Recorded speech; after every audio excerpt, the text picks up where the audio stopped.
اعوذ باللہ من الشیطان الرجیم بسم اللہ الرحمن الرحیم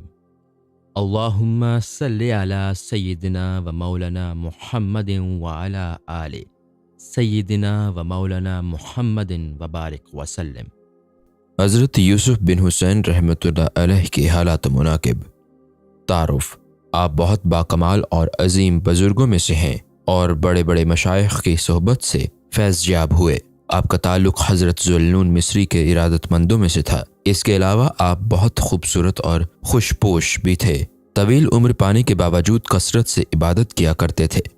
حالات: عہد جوانی میں کسی قبیلے کے سردار کی لڑکی آپ کے عشق میں مبتلا ہو گئی اور ایک روز تنہائی میں آپ سے وصل کی خواہش ظاہر کی، لیکن آپ کے اوپر خوف الہی کا اس درجہ غلبہ ہوا کہ آپ وہاں سے بھاگ پڑے اور رات کو خواب میں حضرت یوسف کو ایک تخت پر اس طرح جلوہ فرما دیکھا کہ ملائکہ صف بستہ آپ کے سامنے کھڑے ہیں، اور آپ کو دیکھتے ہی حضرت یوسف بہر استقبال کھڑے ہو گئے اور اپنے پہلو میں بٹھا کر فرمایا کہ جس وقت تمہارے اوپر لڑکی کی خواہش وصل پر خوف الہی کا غلبہ ہوا تھا، اسی وقت اللہ تعالیٰ نے مجھ سے فرمایا کہ اے یوسف، تم نے زلیخا کے شر سے بچنے کی دعا کی تھی، لیکن یہ وہ یوسف ہے جس نے ہمارے خوف سے سردار کی لڑکی کو ٹھکرا دیا، اور آج اسی وجہ سے تم سے ملاقات کے لیے مجھے حکم دیا گیا ہے۔ پھر حضرت یوسف نے فرمایا کہ تم کو یہ بشارت دیتا ہوں کہ آئندہ چل کر تمہارا شمار عظیم بزرگوں میں ہوگا، لہٰذا تم اسم اعظم کی تعلیم کے لیے خدمت کرتے رہو،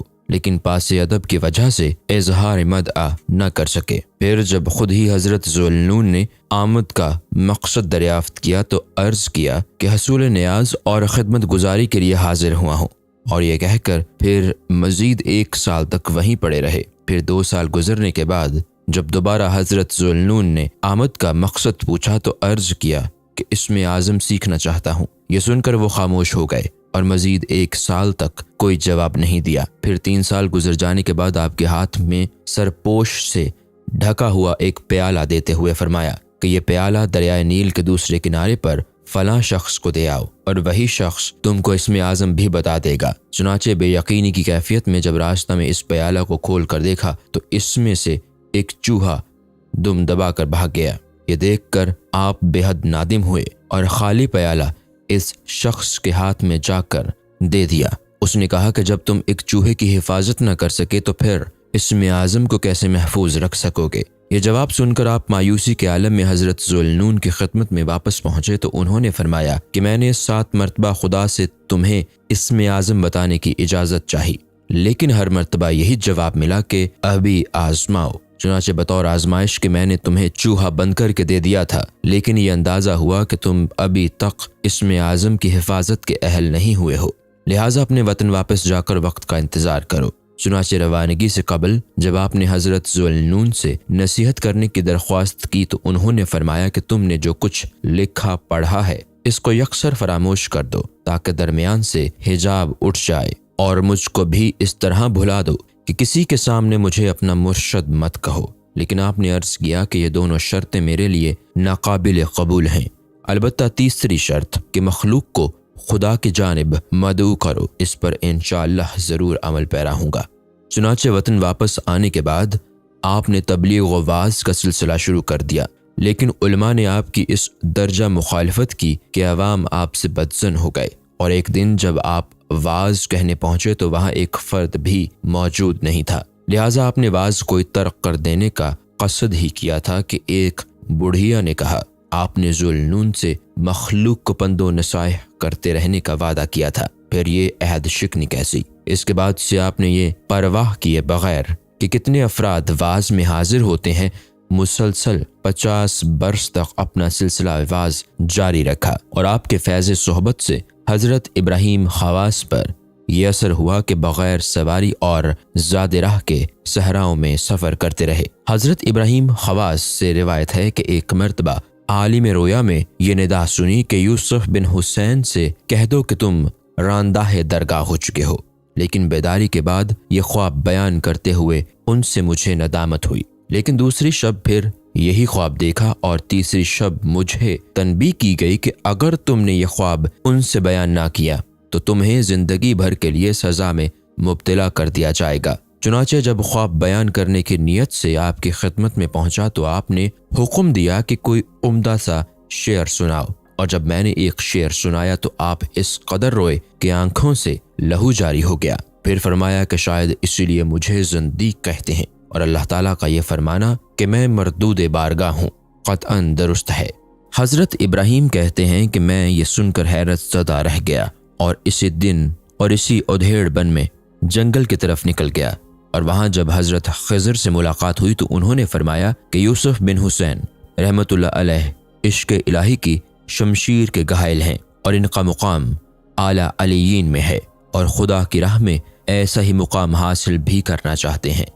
کہ تنزلی کے بعد بھی علیین میں رہیں، اور واصل باللہ ہونے کے بعد اگر بادشاہی نہیں تو وزارت تو مل ہی جاتی ہے۔ عہد شباب میں حضرت عبد الواحد زید نہایت شوخ و نڈر تھے، اور اکثر والدین سے لڑ جھگڑ کر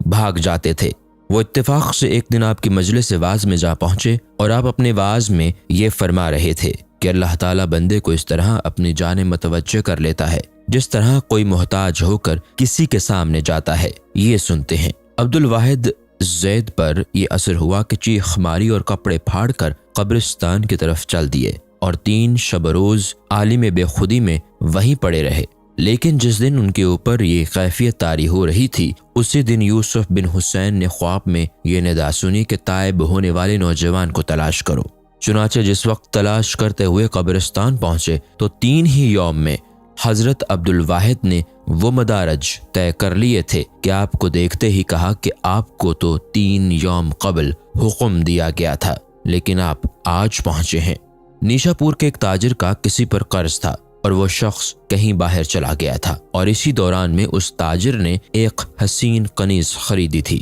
لہٰذا قرض وصول کیے جانے سے قبل وہ اس فکر میں سرگرداں تھا کہ کنیز کو کس کے حوالے کیا جائے۔ آخرکار حضرت عثمان حیری سے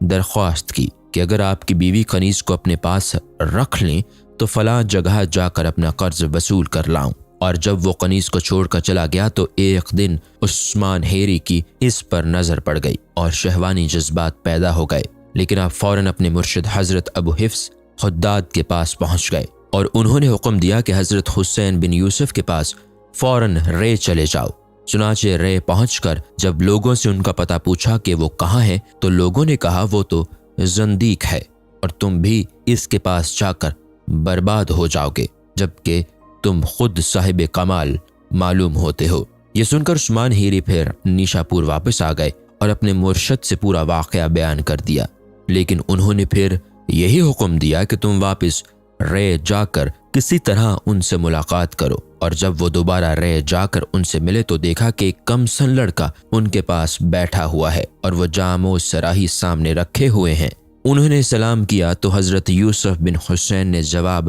دینے کے بعد ایسے مؤثر انداز میں گفتگو کی کہ یہ دنگ رہ گئے۔ پھر عثمان حیری نے ان سے سوال کیا کہ صاحب معرفت ہونے کے باوجود بھی آپ نے ظاہری حالت ایسی کیوں بنا رکھی ہے کہ لوگ آپ سے متنفر ہو گئے ہیں؟ انہوں نے کہا یہ لڑکا میرا بچہ ہے اور سراہی میں پانی ہے، لیکن ظاہری حالت میں نے اس لیے خراب کر رکھی ہے کہ کہیں کوئی غیر شخص مجھ کو دیندار سمجھ کر تیری کنیز میرے حوالے نہ کر دے۔ یہ سن کر عثمان حیری تاڑ گئے کہ خدا کا دوست کبھی مخلوق سے دوستی نہیں رکھ سکتا۔ آپ عشاء کے بعد سے صبح تک حالت قیام میں گزار دیتے تھے، اور جب لوگوں نے عرض کیا کہ یہ کس قسم کی عبادت ہے تو فرمایا کہ عشاء کے بعد رکوع و سجود کی طاقت باقی نہیں رہتی، اس لیے قیام کیے رہتا ہوں۔ اقوال زریں۔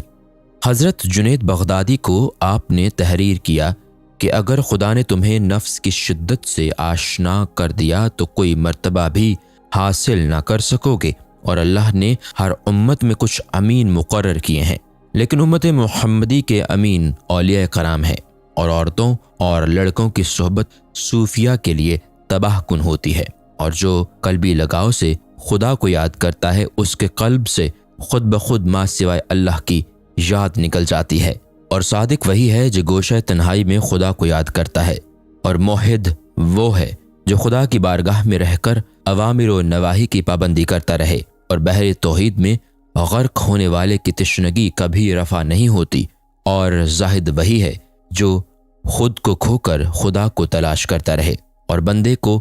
بندہ ہی کی طرح رہنا سزاوار ہے، اور جو غور و فکر کے بعد خدا کو پہچان لیتا ہے وہ عبادت بھی بہت زیادہ کرتا ہے۔ وفات۔ انتقال کے وقت آپ نے عرض کیا کہ اے اللہ، میں قول سے مخلوق کو،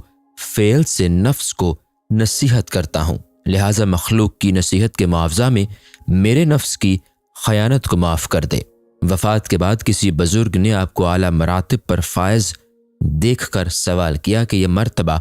آپ کو کیسے حاصل ہوا؟ فرمایا کہ میں نے دنیا میں برائی کو بھلائی کے ساتھ کبھی مخلوط ہونے نہیں دیا۔